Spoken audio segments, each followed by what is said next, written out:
জাহাঙ্গীরনগর বিশ্ববিদ্যালয়ে জাকসু নির্বাচনের আরও খবর আমরা জানবো। দর্শক, এই মুহূর্তে আমাদের সহকর্মী শাহিদুজ্জামান সাকিব যুক্ত হচ্ছেন। শাহিদুজ্জামান সাকিব, কিছুক্ষণ আগে আপনার সাথে কথা হচ্ছিল এবং ভোটের সমস্ত খবরাখবরই আপনার মাধ্যমে আমরা জানছিলাম। জাকসু নির্বাচনে ভোট তো শেষ হলো, সেই সাথে চলছে গণনা। আর কারচুপির আমরা যে বিষয়টি জেনেছি ইতিমধ্যে, কারচুপির অভিযোগে ও প্রশাসনের প্রতি পক্ষপাতিত্বের অভিযোগে ভোট বর্জন করেছে ছাত্রদল সমর্থিত প্যানেল। একটু জানতে চাই যে ছাত্রদল নির্বাচন বর্জনের পর সাধারণ শিক্ষার্থীদের প্রতিক্রিয়া কেমন দেখছেন এই মুহূর্তে, সবকিছু মিলে বিস্তারিত আমাদেরকে জানিয়ে দেবেন।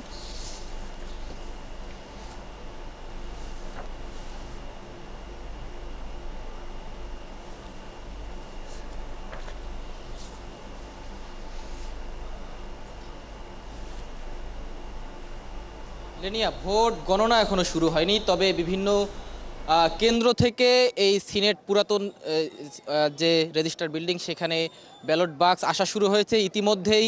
সুফিয়া কামাল হল, রবীন্দ্রনাথ হল এবং কামাল উদ্দিন হল থেকে ব্যালট বাক্সগুলো এখানে নিয়ে আসা হয়েছে, যেটি জাকসু নির্বাচন কমিশনের কার্যালয়ে। এখান থেকেই গণনা এবং গণনা শেষে ফলাফল ঘোষণা করা হবে।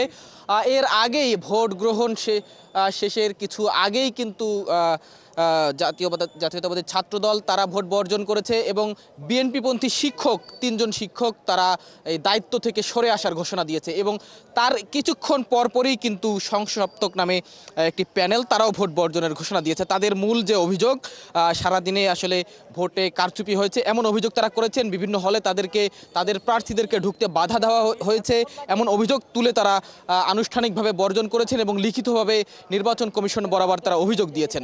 এখানে কিছুক্ষণ পরেই, অর্থাৎ 21টি যে ভোট কেন্দ্র রয়েছে, 21টি ভোট কেন্দ্র থেকে বাক্সগুলো চলে আসার পর গণনা শুরু হবে এবং তারপরে আনুষ্ঠানিকভাবে ফলাফল ঘোষণা করা হবে। একটু যদি বলি কোন হলে কতগুলো ভোট কাস্ট হলো, মাওলানা ভাসানী হল, সেখানে 5টা 13তেই আসলে ভোট গ্রহণ সমাপ্ত হয়েছে।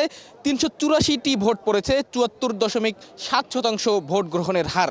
রবীন্দ্রনাথ ঠাকুর হলে 350টি ভোট রয়েছে মোট, সেখান থেকে 261টি ভোট পড়েছে, এখানে ভোট পড়ার হার 74.5%। আলবেরুনি হলে 210টি ভোটের মধ্যে 153টি কাস্ট হয়েছে এবং সালাম বরকত হল, সেখানে 224টি ভোট পড়েছে। তাজউদ্দিন হলে 947টি ভোটের মধ্যে 800টি ভোট কাউন্ট হয়েছে।